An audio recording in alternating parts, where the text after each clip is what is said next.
ನಾನು ರಾಜಕೀಯ ಸನ್ಯಾಸಿ ಅಂತೂ ಅಲ್ಲ. 100ಕ್ಕೆ 100 ಭಾಗ ನೆಕ್ಸ್ಟ್ ಬರುವಂತ ಚುನಾವಣೆಯಲ್ಲಿ ನಾನು ಕೂಡ ಒಬ್ಬ ಪ್ರಬಲ ಆಕಾಂಕ್ಷಿ ಭಾರತೀಯ ಜನತಾ ಪಾರ್ಟಿ ವತಿಯಿಂದ. ಅದನ್ನ ಬಿಟ್ಟು ನಾನು ಎಲೆಕ್ಷನ್ ನಿಂತ್ಕೊಳ್ಳಲ್ಲ, ಮೈತ್ರಿ ಇದೆ, ಅವು ಇವು ಅವು ಯಾವೂ ಇಲ್ಲ, ನಾವು ಯಾವಕ್ಕೂ ಗೊಂದಲ ಬೇಡ. ನಾನು ಭಾರತೀಯ ಜನತಾ ಪಾರ್ಟಿಯಿಂದ ಪ್ರಬಲ ಆಕಾಂಕ್ಷಿ. ವೀಕ್ಷಕರೇ, ಬಿಜೆಪಿ ಮಂಡ್ಯ ಜಿಲ್ಲಾಧ್ಯಕ್ಷರಾದ ಡಾಕ್ಟರ್ ಇಂದ್ರೇಶ್ ರವರ ನೇರ ಮಾತನ್ನು ಆಲಿಸಿದ್ದೀರಾ. ಡಾಕ್ಟರ್ ಇಂದ್ರೇಶ್ ರವರು ಪ್ರಸ್ತುತವಾಗಿ ಬಿಜೆಪಿ ಮಂಡ್ಯ ಜಿಲ್ಲಾಧ್ಯಕ್ಷರಾಗಿ ಹುದ್ದೆ ಅಲಂಕರಿಸಿ ಜಿಲ್ಲೆಯಾದ್ಯಂತ ಪಕ್ಷದ ಸಂಘಟನೆಯನ್ನು ಯಶಸ್ವಿಯಾಗಿ ಮಾಡುತ್ತಿದ್ದರೂ ಸಹ ನಾನು ಬಿಜೆಪಿ MLA ಆಗಬೇಕು ಎಂಬ ಆಸೆ ಇಟ್ಟುಕೊಂಡು ಮೇಲುಕೋಟೆ ಕ್ಷೇತ್ರಕ್ಕೆ ಎಂಟ್ರಿ ಕೊಟ್ಟವರು ಎಂಬುದು ವಾಸ್ತವ ಸಂಗತಿ. ಬಿಜೆಪಿಯಲ್ಲೇ ಮೇಲುಕೋಟೆ ಕ್ಷೇತ್ರದಿಂದ ಪ್ರಥಮ ಶಾಸಕ ಆಗಬೇಕೆಂಬ ಗುರಿ ಇಟ್ಟುಕೊಂಡು ಸಾಕಷ್ಟು ಜನಪರ ಸೇವೆ ಸಲ್ಲಿಸಿ ಒಳ್ಳೆಯ ಹೆಸರು ಪಡೆದುಕೊಂಡು ಕಳೆದ ವಿಧಾನಸಭಾ ಚುನಾವಣೆಯಲ್ಲಿ ಸ್ಪರ್ಧಿಸಿ ಪರಾಭವಗೊಂಡಿದ್ದರು. ನಂತರ ಮಂಡ್ಯ ಜಿಲ್ಲೆಗೆ ಬಿಜೆಪಿ ಅಧ್ಯಕ್ಷರಾಗಿ ಪಕ್ಷದ ಸೇವೆ ಸಲ್ಲಿಸುತ್ತಿದ್ದಾರೆ. ಆದರೆ ಮೇಲುಕೋಟೆ ಕ್ಷೇತ್ರದಿಂದ ಬಿಜೆಪಿಯಿಂದಲೇ ಶಾಸಕ ಆಗಬೇಕು ಎನ್ನುವ ಗುರಿ ಇಟ್ಟುಕೊಂಡಿರುವ ಬಗ್ಗೆ ಅವರೇ ಸ್ಪಷ್ಟಪಡಿಸಿದ್ದಾರೆ. ಮುಂದಿನ ವಿಧಾನಸಭೆ ಚುನಾವಣೆಯಲ್ಲಿ ಬಿಜೆಪಿ ಹಾಗೂ JDS ಮುಂದುವರಿಯುತ್ತದೆ ಎಂಬ ವಿಶ್ವಾಸ ಇದ್ದರೂ ಸಹ ಮೈತ್ರಿ ಟಿಕೆಟ್ ಮೇಲುಕೋಟೆ ಕ್ಷೇತ್ರದಿಂದ ಬಿಜೆಪಿಗೆ ಸಿಗಲಿದೆ ಎಂಬುದು ಡಾಕ್ಟರ್ ಇಂದ್ರೇಶ್ ರವರು ಸಂಪೂರ್ಣ ವಿಶ್ವಾಸ ಇಟ್ಟುಕೊಂಡಿದ್ದಾರೆ. ಈ ವಿಷಯ ಕುರಿತು ಡಾಕ್ಟರ್ ಇಂದ್ರೇಶ್ ರವರೇ ತಮ್ಮ ಅಭಿಪ್ರಾಯವನ್ನು ಸ್ಪಷ್ಟತೆಯಿಂದ ನೇರವಾಗಿ ಹೇಳಿದ್ದಾರೆ. ರಾಜಕೀಯ ಹೆಚ್ಚು ಅಂದ್ರೆ ಸಂಜೆ ತನಕ ಒಂದು 6:30-7 ಗಂಟೆ ತನಕ ಪ್ರಿಡಿಕ್ಟ್ ಮಾಡ್ಬೋದು. ನಾಳೆ ಬೆಳಿಗ್ಗೆ ಏನಾಗುತ್ತೆ ಅಂತ ಗೊತ್ತಿಲ್ಲ. ನಾಳೆ ಸಂಜೆಗೆ ಯಾರು ಯಾವ ಪಾರ್ಟಿಲಿ ಇರ್ತಾರೋ, ಯಾರು ಎಲ್ಲೂ ಹೋಗ್ತಾರೋ ಯಾರಿಗೂ ಗೊತ್ತು, ಯಾರಿಗೂ ಗೊತ್ತಿಲ್ಲ. ನಾವು ಊಹೆ ಮಾಡಿರ್ಲಿಲ್ಲ ಕುಮಾರಸ್ವಾಮಿ ಅವ್ರು ಬಂದು ಮಂಡ್ಯ ನಿಂತ್ಕೊಳ್ತಾರೆ ಅಂತ. ನಾವು ಊಹೆ ಮಾಡಿರ್ಲಿಲ್ಲ ಅಂಬರೀಷ್ ಮರಣ ಆಗ್ತಾರೆ, ಅದಾದ್ಮೇಲೆ ಸುಮಲತಾ ಬಂದು ಚುನಾವಣೆ ನಿಂತ್ಕೊಳ್ತಾರೆ. ರಾಜಕೀಯ ಒಂದ್ ತರದಲ್ಲಿ ಆ ಸಮಯಕ್ಕೆ ಅನುಗುಣವಾಗಿ ಯಾವ್ಯಾವ ರೀತಿ ಆಗುತ್ತೋ ಗೊತ್ತಿಲ್ಲ. ನಾನು ರಾಜಕೀಯ ಸನ್ಯಾಸಿ ಅಂತೂ ಅಲ್ಲ. ಇಲ್ಲಿ ಬಂದಿರೋಂಥ ಕಾರ್ಯಕರ್ತರುಗಳು ಕೂಡ ಯಾರೂ ರಾಜಕೀಯದಲ್ಲಿ ಏನೋ ಒಂದು ಕೆಲಸ ಇಲ್ಲದಂತೆ ಅಥವಾ ಏನೋ ಒಂದು ಇದು ಮಾಡದಂತೆ ಅವರು ಕೂಡ ಯಾರು ಬಂದಿಲ್ಲ. ಎಲ್ಲರೂ ಕೂಡ ನಮ್ಗೆ ಒಂದು ಸ್ಪಷ್ಟವಾದ ಒಂದು ಸಿದ್ಧಾಂತ ಇದೆ.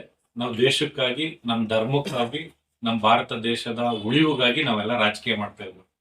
ಅದ್ರ ಭಾಗದಲ್ಲಿ ನಾನು ಹೇಳಿದೆ, ನಾವ್ ಯಾರು ಸನ್ಯಾಸಿಗಳಲ್ಲ. ಅಧಿಕಾರ ಇದ್ರಷ್ಟೇ ರಾಜಕೀಯದಲ್ಲಿ ನಾವು ಮುಂದೆ ಸಾಗಕ್ ಸಾಧ್ಯ. ಆ ದೃಷ್ಟಿನಲ್ಲಿ 100ಕ್ಕೆ 100 ಭಾಗ ನೆಕ್ಸ್ಟ್ ಬರುವಂತ ಚುನಾವಣೆಯಲ್ಲಿ ನಾನು ಕೂಡ ಒಬ್ಬ ಪ್ರಬಲ ಆಕಾಂಕ್ಷಿ ಭಾರತೀಯ ಜನತಾ ಪಾರ್ಟಿ ವತಿಯಿಂದ. ಪಾರ್ಟಿ ಏನ್ ನಿರ್ಧಾರ ತಗೊಳುತ್ತೆ ಅದ್ರ ಮೇಲೆ ಮುಂದಿನ ತೀರ್ಮಾನ ನಾನು ತಗೊಂತೀನಿ. ಅದನ್ನ ಬಿಟ್ಟು ನಾನು ಎಲೆಕ್ಷನ್ ನಿಂತ್ಕೊಳ್ಳಲ್ಲ, ಮೈತ್ರಿ ಇದೆ, ಅವು ಇವು ಅವು ಯಾವೂ ಇಲ್ಲ, ನಾವು ಯಾವಕ್ಕೂ ಗೊಂದಲ ಬೇಡ. ನಾನು ಭಾರತೀಯ ಜನತಾ ಪಾರ್ಟಿಯಿಂದ ಪ್ರಬಲ ಆಕಾಂಕ್ಷಿ. ನಾಳೆ ನನಗಿಂತ ಶಕ್ತಿಯಾಗಿರೋರು ಯಾರು ನಮ್ಮ ಕಾರ್ಯಕರ್ತರು ಮುನ್ನುಗ್ಗಿದ್ರೆ ಅಥವಾ ಇನ್ನೊಬ್ಬ ಯಾರೋ ನಮ್ಮ ಕ್ಷೇತ್ರದಲ್ಲಿ ಬಂದು ಕೆಲಸ ಮಾಡಿದ್ರೆ ಅವನಿಂದ ನಾನು ನಿಂತ್ಕೊಂಡು ಅವ್ನು ಸಪೋರ್ಟ್ ಮಾಡ್ತೀನಿ. ನನ್ನ ದೃಷ್ಟಿ ಇರೋದು ಭಾರತೀಯ ಜನತಾ ಪಾರ್ಟಿ ಮೇಲ್ಕೋಟೆ ವಿಧಾನಸಭಾ ಕ್ಷೇತ್ರದಲ್ಲಿ ಗೆಲುವು ಸಾಧಿಸ್ಬೇಕು ಅನ್ನೋದ್ಬಿಟ್ರೆ ಇಲ್ಲಿ ಇಂದ್ರೇಶು ಅಥವಾ ಧನಂಜಯಿ, ರಮೇಶು, ಪುರುಷೋತ್ತಮ ಯಾರ್ದು ಅಲ್ಲ. ಇದು ಭಾರತೀಯ ಜನತಾ ಪಾರ್ಟಿಯ ಸಿದ್ಧಾಂತ. ನಮ್ಗೆ ನಮ್ಮ ಕೇಂದ್ರ ಮಟ್ಟದ ನಾಯಕರು, ರಾಜ್ಯ ಮಟ್ಟದ ನಾಯಕರು ನಮ್ಗೆ ಹೇಳ್ಕೊಟ್ಟಿರೋದು ವ್ಯಕ್ತಿಗಿಂತ ಪಕ್ಷ ದೊಡ್ಡದು, ಪಕ್ಷಕ್ಕಿಂತ ದೇಶ ದೊಡ್ಡದು ಅಂತೇಳಿ.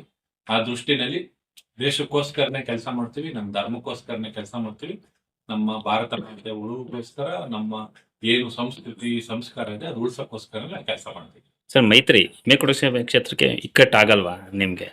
ಅಲ್ಲ, ನಾನು ಹೇಳದ್ನಲ್ಲ, ರಾಜಕೀಯನ ಇನ್ನೂ 2.5 ವರ್ಷಕ್ಕೆ ಪ್ರಿಡಿಕ್ಟ್ ಮಾಡೋಂತ ಊಹೆ ಮಾಡೋಂತ ಕೆಲಸವನ್ನ ನಾನಂತೂ ಈಗ ಮಾಡಕ್ ಹೋಗೋದಿಲ್ಲ.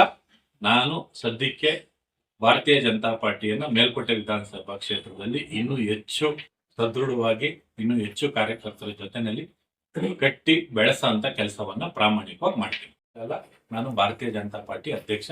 ನನ್ಗೆ ನಮ್ಮ ಭಾರತೀಯ ಜನತಾ ಪಾರ್ಟಿಯ ರಾಜ್ಯ ನಾಯಕರು ಅಥವಾ ಕೇಂದ್ರ ನಾಯಕರು ನನ್ಗೆ ಭರವಸೆ ಕೊಟ್ಟು ಕಳಿಸಿರೋದು, ನನ್ನನ್ನ ನೀನು ಮಂಡ್ಯ ಜಿಲ್ಲೆಯಲ್ಲಿ ಭಾರತೀಯ ಜನತಾ ಪಾರ್ಟಿನ ಗಟ್ಟಿ ಹಾಕ್ಬಿಟ್ಟು. ಅದೇ ರೀತಿ ರಮೇಶ್ ಅವ್ರಿಗೂ ಕೂಡ ಅವರ JDS ನಾಯಕರುಗಳೇನ್ ಹೇಳಿರ್ತಾರೆ, ನೀನು JDS ಪಕ್ಷವನ್ನ ಬಲಗೊಳಿಸ್ಬೇಕು, JDS ಪಕ್ಷನ ಕಟ್ಬೇಕು ಅಂತ ಹೇಳಿರ್ತಾರೆ. JDS ಅಧ್ಯಕ್ಷರು ಭಾರತೀಯ ಜನತಾ ಪಾರ್ಟಿನ ಗಟ್ಟಿಗೊಳಿಸಕ್ ಆಯ್ತಿಲ್ಲ, ನಾನು JDS ನ ಗಟ್ಟಿಗೊಳಿಸಕ್ ಆಯ್ತಿಲ್ಲ. ನನ್ ಕೆಲಸ ಇರೋದು ಭಾರತೀಯ ಜನತಾ ಪಾರ್ಟಿ ಕಟ್ಬೇಕು ಅಂತ. ಆ ಭಾರತೀಯ ಜನತಾ ಪಾರ್ಟಿ ಏನ್ ಕಟ್ಬೇಕು ಅದಕ್ಕೆ ನಮ್ಮ ಕಾರ್ಯಕರ್ತರ ಜೊತೆ, ಸೈನಿಕರ ಜೊತೆ ನಿಂತು ಅದೇನ್ ಕೆಲಸ ಮಾಡ್ಬೇಕು ಆ ಕೆಲಸ ಮಾತ್ರ ಮಾಡ್ತೀನಿ. ಈಗ MP ಚುನಾವಣೆಯಲ್ಲಿ ಜೊತೆಲಿ ಮಾಡಿದ್ವಿ, MLC ಚುನಾವಣೆಯಲ್ಲಿ ಇಡೀ ಇತಿಹಾಸದಲ್ಲಿ ನಮ್ಮ ಭಾರತೀಯ ಜನತಾ ಪಾರ್ಟಿನಲ್ಲಿ ಫಸ್ಟ್ ಟೈಮು ನೀವು ಸೆಂಟ್ರಲ್ ಪಾರ್ಲಿಮೆಂಟರಿ ಬೋರ್ಡ್ ಅಲ್ಲಿ ಅನೌನ್ಸ್ ಆಗಿರೋದನ್ನ ಬಿಟ್ಟು ವಿವೇಕಾನಂದ ಅವ್ರಿಗೆ ಪುನಃ ಟಿಕೆಟ್ ಘೋಷಣೆ ಆಯಿತು. ನಾವೆಲ್ಲ ನಿಂತ್ಕೊಂಡು ಮಾಡಿದ್ವಿ. ಕುಮಾರಸ್ವಾಮಿ ಚುನಾವಣೆಯಲ್ಲಿ ನಿಂತ್ಕೊಂಡು ಒಟ್ಟಿಗೆ ಮಾಡಿದ್ವಿ. ಯಾವುದೇ ತರದ ಭಿನ್ನಾಭಿಪ್ರಾಯ ಇಲ್ಲ. ಕೆಲವು ಚುನಾವಣೆಗಳಲ್ಲಿ ನಾನು ಹೇಳದ್ನಲ್ಲ, ಕಾರ್ಯಕರ್ತರ ಅಭಿಪ್ರಾಯಗಳನ್ನು ನಾವು ಕೂಡ ಗಣನೆಗೆ ತಗೋಬೇಕಾಗುತ್ತೆ. ಕಾರ್ಯಕರ್ತರನ್ನ ಬಿಟ್ಟು ನಾವು ಚುನಾವಣೆ ಮಾಡೋಕ್ಕಾಗೋದಿಲ್ಲ. ಆ ದೃಷ್ಟಿನಲ್ಲಿ ಕೆಲವು ಸರಿ ಈ ತರ ತೀರ್ಮಾನಗಳಾಗ್ತವೆ. ಇದು ಒಪ್ಪಿಗೆ ಅಥವಾ ನನ್ನ ಇಷ್ಟ ಅವು ಅನ್ನೋದಕ್ಕಿಂತ ಹೆಚ್ಚಾಗಿ ನಮ್ಮ ಪಕ್ಷ ಏನ್ ಸೂಚಿಸುತ್ತೆ ನಾವು ಅದೇ ರೀತಿ ನಾವು ನಡ್ಕೊತೀವಿ. JDS ಅವರು ಕೂಡ ಅದೇ ರೀತಿ ನಡ್ಕೊತೀವಿ. ಅಬಾಧಿತ ಅದ್ರಲ್ಲಿ ಏನು ನಾನೇನು ಸೆಕೆಂಡ್ ಕ್ವಶನ್ ಇಲ್ಲ. ನಮ್ಮ ಏನ್ NDA ಮೈತ್ರಿ ಒಕ್ಕೂಟ ಇದೆ ಅದು ಖಂಡಿತ ಮುಂದುವರಿತದೆ. ಮುಂದಿನ ದಿವಸಗಳಲ್ಲೂ ಒಳ್ಳೆ ರೀತಿಯಲ್ಲಿ ನಾವೆಲ್ಲರೂ ಜೊತೆ ಚುನಾವಣೆಗಳಾಗ್ಬೋದು ಅಥವಾ ಯಾವುದೇ ಸ್ಥಳೀಯ ಸಂಸ್ಥೆಗಳ ಚುನಾವಣೆಗಳಾಗ್ಬೋದು, ಅವೆಲ್ಲ ಚುನಾವಣೆಗಳು ನಮ್ಮ ಕಾರ್ಯಕರ್ತರ ಚುನಾವಣೆಗಳು. ಕಾರ್ಯಕರ್ತರುಗಳ ಚುನಾವಣೆಗಳು ಬಂದಾಗ ಕಾರ್ಯಕರ್ತರ ಅಭಿಪ್ರಾಯಗಳನ್ನ ಸಂಗ್ರಹ ಮಾಡ್ಕೊಂಡು ನಾವು ಅದಕ್ಕೆ ಅನುಗುಣವಾಗಿ ನಾವು ಇಲ್ಲಿ ಸ್ಪರ್ಧೆ ಮಾಡ್ಬೇಕಾಗತ್ತೆ. ಮೊನ್ನೆ TAPCMS ನಲ್ಲಿ ನಮಗೂ ಅವ್ರಿಗೂ ಹೊಂದಾಣಿಕೆ ಬರ್ಲಿಲ್ಲ. ಕಾರಣ ಅವರು ಅಟ್ಲೀಸ್ಟ್ 12 ಸೀಟಲ್ಲಿ ಒಂದು 3 ಸೀಟ್ ನಾವು ಬಿಟ್ಟು ಕೊಟ್ಟಿದ್ರೆ ನಾವು ಜೊತೆನಲ್ಲೇ ಹೋಗ್ತಾ ಇದ್ವಿ. ನಮ್ಮ ಕಾರ್ಯಕರ್ತರುಗಳನ್ನು ಆಸೆ ಪಟ್ಟಿರ್ತಾರೆ. ಅವರು ಇಡೀ 5 ವರ್ಷ ಬರೀ MLAಗೆ ಬರೀ MP ಚುನಾವಣೆ ಮಾಡ್ಬೇಕು ಅನ್ನೋ ದೃಷ್ಟಿಯಿಂದ ಅವರು ರಾಜಕಾರಣ ಮಾಡ್ತಾ ಇರಲ್ಲ. ಅವರು ಗ್ರಾಮ ಪಂಚಾಯತಿನ ಗೆಲ್ಬೇಕು, ತಾಲೂಕ್ ಪಂಚಾಯತಿಲಿ ಗೆಲ್ಬೇಕು, ಜಿಲ್ಲಾ ಪಂಚಾಯತಿಲಿ ಗೆಲ್ಬೇಕು, ಸ್ಥಳೀಯ ಸಂಸ್ಥೆಗಳ ಚುನಾವಣೆಗಳಾಗ್ಬೋದು, ಸೊಸೈಟಿ ಆಗ್ಬೋದು, TAPCMSಗಳಾಗ್ಬೋದು, ಡೈರಿ ಚುನಾವಣೆಗಳಾಗ್ಬೋದು, ಈ ಎಲ್ಲಾ ಚುನಾವಣೆಗಳಲ್ಲೂ ಅವ್ರಿಗೂ ನಾವು ನಿಲ್ಬೇಕು, ಗೆಲ್ಬೇಕು ಅನ್ನೋ ಒಂದು ಸ್ವಾಭಾವಿಕವಾಗಿ ಆಸೆ ಇದ್ದೇ ಇರ್ತದೆ. ಅದಕ್ಕೆ ಅನುಗುಣವಾಗಿ ನಾವು ವರ್ತನೆ ಮಾಡಬೇಕು ಹೊರತು ಚುನಾವಣೆ ನಂದು ಮಾತ್ರ ಚುನಾವಣೆ ಆದಾಗ ಚುನಾವಣೆ ರಾಜಕಾರಣ ಕಾರ್ಯಕರ್ತರು ಚುನಾವಣೆ ಬಂದಾಗ ನಾವು ಹೆಂಗ್ ಬೇಕಾದ್ರೂ ಮಾಡ್ಬೋದು ಅಂತ ಬಲಿ ಕೊಡೋಂತ ಕಾರ್ಯಕರ್ತರನ್ನ ಬಲಿ ಕೊಟ್ಟು ರಾಜಕಾರಣ ಮಾಡೋಂತ ಅವಶ್ಯಕತೆ ನಮ್ಮ ಪಾರ್ಟಿ ಇಲ್ಲ. ಆ ದೃಷ್ಟಿಯಿಂದ ನಾವು ಆ ಚುನಾವಣೆಯಲ್ಲಿ ಸ್ವತಂತ್ರವಾಗಿ ಸ್ಪರ್ಧೆ ಮಾಡಿದ್ವಿ. ಘಟನೆ ಆದ್ಮೇಲೆ ಎಲ್ಲ ಸೋಷಿಯಲ್ ಮೀಡಿಯಾಗಳಲ್ಲಾಗ್ಬೋದು ಅಥವಾ ಈ ದೃಶ್ಯ ಮಾಧ್ಯಮಗಳಲ್ಲಾಗ್ಬೋದು ಒಂದಷ್ಟು ಜನ ಪತ್ರಕರ್ತರು ಅವ್ರದೇ ಆದ ಒಂದು ನರೇಶನ್ ಮಾಡಿದ್ರು. ನಾನು JDS ಕ್ಷೀಣಿಸ್ತಾ ಇದೆ ಅಥವಾ ಬೇರೆ ಯಾವುದೋ ಪಕ್ಷಕ್ಕೆ ಲಾಭ ಆಗ್ತಾ ಇದೆ ಅನ್ನೋದಕ್ಕಿಂತ ಹೆಚ್ಚಾಗಿ ನಾನು ಒಟ್ಟಾರೆ ಈ ಪ್ರಕರಣವನ್ನು ಯಾವುದು ಮದ್ದೂರು ಪ್ರಕರಣ ಆಗ್ಬೋದು ಅಥವಾ ಕೆರಗೋಡಿನ ಹನುಮಧ್ವಜ ಪ್ರಕರಣ ಆಗ್ಬೋದು ಅಥವಾ ನಾಗಮಂಗಲದ ಪ್ರಕರಣ ಆಗ್ಬೋದು, ನಾನು ವೈಯಕ್ತಿಕವಾಗಿ ಆಗ್ಬೋದು ಅಥವಾ ಭಾರತೀಯ ಜನತಾ ಪಾರ್ಟಿ ಒಬ್ಬ ಅಧ್ಯಕ್ಷ ಆಗ್ಬೋದು, ಯಾವುದೇ ಕಾರಣಕ್ಕೂ ಈ ವಿಷಯದಲ್ಲಿ ರಾಜಕಾರಣವನ್ನ ಬೆರೆಸೋಂತ ಅಗತ್ಯ ಇಲ್ಲ ಅನ್ನೋದು ನನ್ನ ವೈಯಕ್ತಿಕ ಭಾವನೆ. ನಮ್ಮ ರಾಜ್ಯ ಮಟ್ಟದ ನಾಯಕರುಗಳು ಕೂಡ ಎಲ್ಲರೂ ಬಂದಿದ್ರು. ಅವತ್ತು ವಿಜಯೇಂದ್ರಣ್ಣ ಬಂದಿದ್ರು, R ಅಶೋಕ್ ಬಂದಿದ್ರು, ಅಶ್ವಥ್ ನಾರಾಯಣ್, CT ರವಿ ಯಾರೇ ಬಂದಿದ್ರು ಕೂಡ ನಾವು ರಾಜಕೀಯ ಮಾಡೋದಕ್ಕಿಂತ ಹೆಚ್ಚಾಗಿ ಆ ವಿಷಯದಲ್ಲಿ ನಾವು ಹಿಂದೂ ಸಮಾಜ ಜಾಗೃತ ಆಗ್ಬೇಕು, ಇವ್ರು ಏನ್ ಮಾಡ್ತಾ ಇದಾರೆ ಆ ಘಟನೆಗಳ ವಿರುದ್ಧ ಪ್ರತಿಭಟಿಸ್ಬೇಕು ಅನ್ನೋ ವಿಷಯ ಬಿಟ್ರೆ ಅದನ್ನ ಬಿಟ್ಟು ಅವತ್ತು ರಾಜಕೀಯದಲ್ಲಿ ಏನೇನಾಗುತ್ತೋ ಏನೇನ್ ನಡೆಯುತ್ತೋ ಅವೆಲ್ಲ ಆ ಸಮಯಕ್ಕೆ ಬಂದಾಗ ನಡೆಯುತ್ತೆ.